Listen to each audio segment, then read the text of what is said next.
একজন নারী হঠাৎ করে বদলায় না, সে ধীরে ধীরে নিজেকে বদলে ফেলে। কারণ সে যাকে মন প্রাণ দিয়ে ভালোবাসে তার কাছ থেকে যদি কষ্ট পায়, সে কাছের মানুষ হোক, আপনজনরা হোক, আত্মীয়স্বজন যেই হোক না কেন, নিজেকে সে কষ্ট পেলেই সরিয়ে নেয়। একজন নারী হুট করেই বদলে যায় না এবং জানিয়ে শুনিয়েও বদলায় না।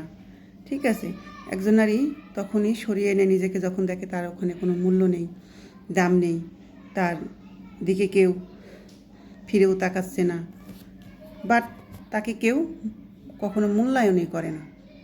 ঠিক আছে, যে তাকে ভালোবাসবে সে যদি অবহেলা করে, সে নারী কী করে তখন?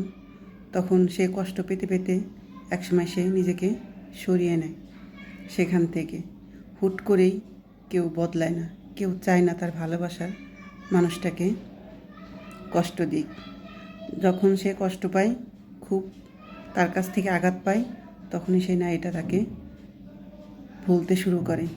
কারণ তার ব্যবহার তাকে এতটাই কষ্ট দেয় যে সে নিজে নিজে একাই কষ্ট পায়, কাউকে বলতেও পারে না। সে আস্তে আস্তে সেই দিক থেকে তাকে সরিয়ে নিতে শুরু করে।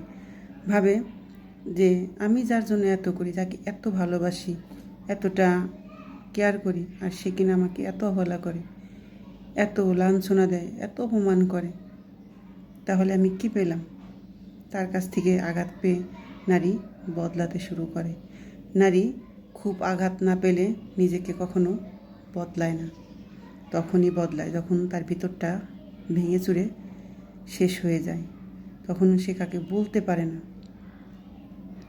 যে তার কাছের মানুষটার কাছ থেকে সে এতটা আঘাত পাচ্ছে।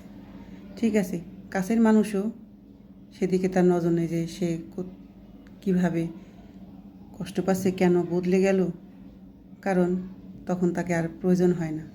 তাই যখন সে না এটা বুঝতে পারে যে তার ভালোবাসার মানুষের জীবনে তার কোনো প্রয়োজন নেই, প্রয়োজন ফুরিয়ে গেছে, আজ এই জন্য সে তাকে অবহেলা করছে, তখনই নারী নিজেকে পাল্টাতে শুরু করে যে এখন তো আমার আর কোনো মূল্যই নেই তার কাছে।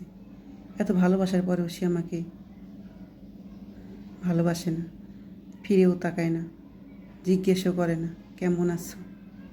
তখনই নারী কষ্ট পেয়ে নিজেকে বদলাতে শুরু করে। একজন নারী এত সহজে পাল্টায় না, আঘাত পেয়ে ভেঙে চুরে তারপর নিজেকে পাল্টাতে শুরু করে, তা সবার অজান্তে। একেই বলে নারী।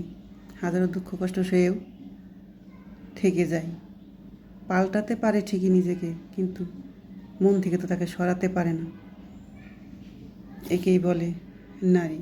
নারী ঢাকঢোল পিটিয়ে বদলায় না, নিজেকে ধীরে ধীরে সরিয়ে নেয় আপনজনদের থেকে।